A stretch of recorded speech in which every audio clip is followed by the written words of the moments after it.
Hi everyone, it's April here with a story time to go. This week we are reading The Sheep Who Hatched an Egg. What?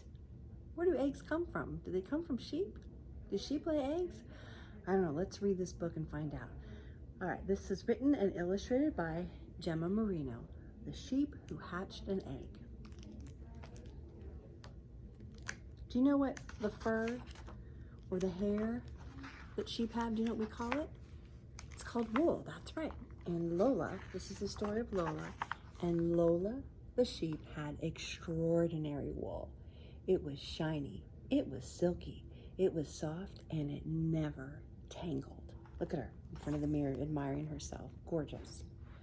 Lola spent hours washing, drying, and brushing her wool to make it absolutely perfect.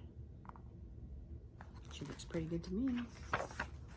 When she was finally ready, Lola loved walking through the farm. Isn't she beautiful? Isn't she perfect? Isn't her wool extraordinary? Said all the other sheep. And Lola felt proud and happy. Look at her, she's walking by, feeling like $1,000,000. But one hot day, something terrible happened. All the sheep had to have a haircut. A haircut. Oh no. And Lola's extraordinary wool was gone. Look, her wool used to be out to here, and now it's just real short. Now you'll feel nice and cool, said the dog. But Lola felt ridiculous without her shiny, silky wool. Look, all these sheep are hanging out in the sun. They're like, this feels good. All she wanted to do was hide. Oh, poor Lola. Where did she go? She went off. She went off to the far side of the hill where she waited and waited and waited. And little by little, what happened? Can you see? She's waiting. Waiting, waiting. What do you notice?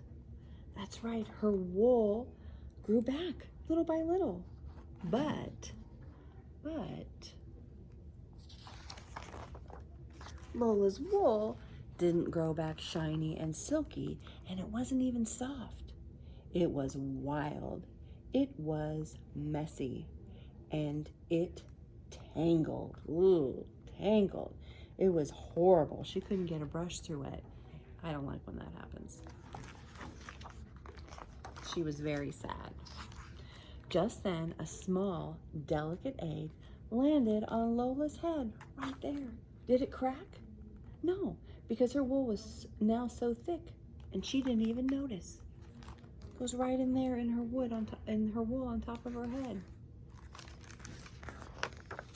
That night was very cold, but the little egg was safe and snug, wrapped in Lola's messy wool. And there it stayed, nice and cozy, until Lola woke to find a small, excited chick sitting on her head right there. Tweet, tweet, tweet, tweet, tweet. Lola loved the chick's colorful feathers and its beautiful song. And the chick loved Lola's kindness and her very messy wool. It made a good nest, didn't it? It's so fluffy. It's so warm. Your wool is extraordinary, said the chick each night. And Lola felt proud and happy to have helped her little friend. Lola and the chick had so much fun together. Oh, they would run and play. And each day the chick grew bigger and stronger. And Lola grew bigger and fluffier. Oh, but the days were getting hotter and hotter. Look, Lola's like, oh, it's so hot. It's so hot. I need a haircut, puffed Lola. And I need to see the world, sang the bird. They both knew it was time to say goodbye. And the next day, they wished each other good luck and hoped they'd meet again. Off goes the bird. Bye-bye, bird.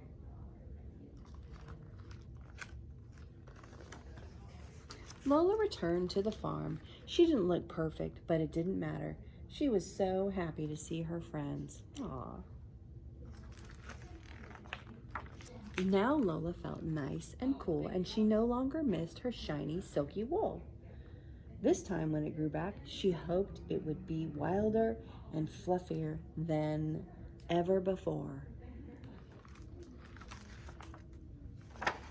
And it was.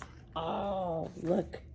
Bird came back, brought some friends, and some eggs. Oh, all that wool makes it a perfect place to lay an egg to rest in a nest. Oh, I like that story. That was the end of the sheep who hatched an egg. I hope you did too. Don't forget to come to the West Cobb Regional Library and pick up your Storytime kit. Be well. Take care. Bye.